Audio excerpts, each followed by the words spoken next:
नमस्कार, बहुत स्वागत है आप सभी का जी राजस्थान में और मैं हूं आपके साथ कशिश। बुलेटिन की शुरुआत कर रहे हैं। इस वक्त की एक बड़ी खबर जयपुर से सामने आ रही है। सीएम भजनलाल शर्मा की अध्यक्षता में सर्वदलीय बैठक और सीएमओ में सर्वदलीय बैठक शुरू हुई है। प्रदेश में गैस की सुचारू आपूर्ति को लेकर ये बैठक है और नेता प्रतिपक्ष टीकाराम जूली समेत राज्य सरकार के मंत्री, विधायक गण और अन्य दलों के प्रतिनिधि भी इस बैठक में शामिल हुए हैं।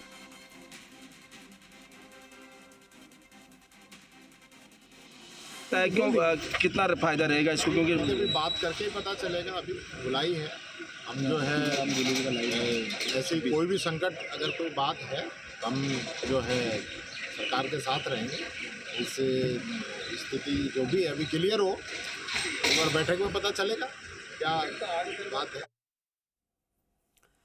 तो देखिए, बैठक जो है वो शुरू हो चुकी है और आज की बैठक इसलिए भी महत्वपूर्ण मानी जा रही है क्योंकि युद्ध के बीच में जो उसका असर है वो दिखाई दिया गैस सिलेंडर्स की किल्लत को लेकर। और हालांकि काफ़ी हद तक कोशिशें सरकार के द्वारा लगातार की जा रही है कि लोगों तक ये जो परेशानी है वो ना पहुंचे और जो दिक्कत हुई थी अब तक उसे किसी न किसी तरीके से दूर किया जाए।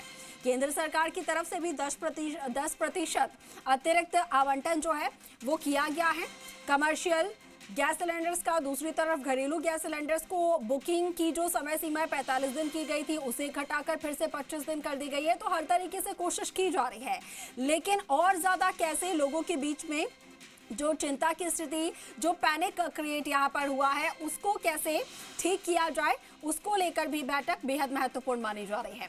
सीएमओ में सर्वदलीय बैठक है। न सिर्फ सरकार के मंत्री और विधायक गण बल्कि बाकी अन्य दलों के प्रतिनिधि भी इस बैठक में शामिल हुए हैं।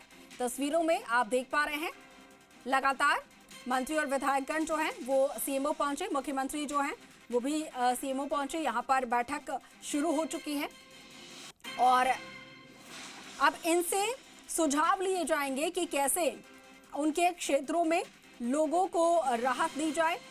किसी भी तरीके से कोई भ्रामक अगर प्रचार किया जा रहा है या भ्रामक कोई सूचना फैलाई जा रही है तो उस पर कैसे जल्द से जल्द उन्हें पाबंद किया जाए या उनकी रोकथाम के लिए काम किया जाए। तमाम ये बातें जो हैं उनको लेकर मंथन होगा, चर्चा होगी। और इस वक्त में ये बैठक जो थी वो बेहद महत्वपूर्ण थी। सहयोगी विष्णु हमारे साथ हैं फोन लाइन पर, ज्यादा जानकारी हम तक पहुंचा पाएंगे। विष्णु, बताया जा रहा है बैठक शुरू हो चुकी है, कौन कौन इस बैठक में पहुंचे हुए हैं और क्या कुछ इस बैठक में मार्गदर्शन दिए जा सकते हैं, निर्देश दिए जा सकते हैं तमाम जो प्रतिनिधि यहाँ पहुंचे उन्हें? अब बिल्कुल कशिश, बैठक शुरू हो गई है। मुख्यमंत्री भजनलाल शर्मा सीधे जोधपुर से एयरपोर्ट पहुंचे और एयरपोर्ट के बाद सीधे सीएमओ पहुंचे। 5 बजे का समय मुकर्रर था और उसके बाद नेता प्रतिपक्ष टीकाराम जूली भी पहुंचे। उपनेता प्रतिपक्ष रामकेश मीणा, वरिष्ठ कांग्रेस विधायक राजेंद्र पारिक बैठक में पहुंचे। और इसके अलावा बात की जाए सत्ता पक्ष की ओर से तो खाद्य नागरिक आपूर्ति मंत्री सुमित गोदारा बैठक में पहुंचे हैं। सुभाष गर्ग आरएलडी के विधायक हैं, सुभाष गर्ग, वो इस बैठक में पहुंचे हैं। इसके अलावा निर्दलीय विधायक है भीलवाड़ा से अशोक कोठारी, वो इस बैठक में पहुंच गए हैं और अब बैठक शुरू हो गई है। क्योंकि जो एलपीजी मिडिल ईस्ट में जो युद्ध चल रहा है और उस युद्ध को लेकर जो ईंधन और इस पर संभावित जो संकट है उसको देखते हुए ये बैठक बुलाई गई है। एलपीजी की सुचारू रूप से आपूर्ति हो, संचालन हो प्रदेश में और कहीं किस तरह की कोई व्यवस्थाएं नहीं हो, इस बात को लेकर यहाँ पर चर्चा की जाएगी। इसके अलावा ईंधन को लेकर भी यहाँ पर चर्चा की जाएगी, क्योंकि ये जो संकट है न केवल आपदा राजस्थान बल्कि पूरे देश में है और अन्य देशों में भी है। तो ऐसे में इस बात पर भी मंथन किया जाएगा।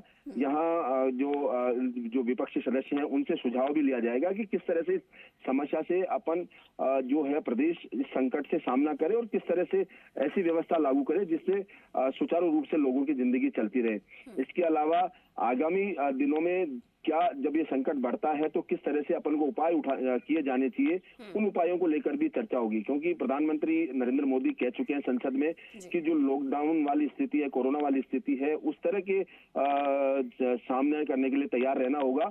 तो यही वजह है कि यहाँ पर मुख्यमंत्री भजनलाल शर्मा इनिशियल रूप से कदम उठाते हुए, प्राथमिक रूप से कदम उठाते हुए सभी दलों के जो प्रतिनिधि हैं उनके साथ बैठकर यही मंथन और चर्चा कर रहे हैं कि किस तरह से अगर प्रदेश में संकट आता है तो किस तरह से इस पर मुकाबला किया जा सकता है, तो इसी बात को लेकर यहाँ पर चर्चा होने वाली है। जी बिल्कुल, ठीक है विष्णु, आप लगातार इस पर नजर बनाए रखिएगा। क्या कुछ निर्देश दिए जाते हैं, क्या निर्णय लिए जाते हैं, क्या सुझाव आते हैं, ये भी हम दर्शकों तक जानकारी पहुंचाएंगे। फिलहाल के लिए आपका बहुत शुक्रिया जानकारी साझा करने के लिए।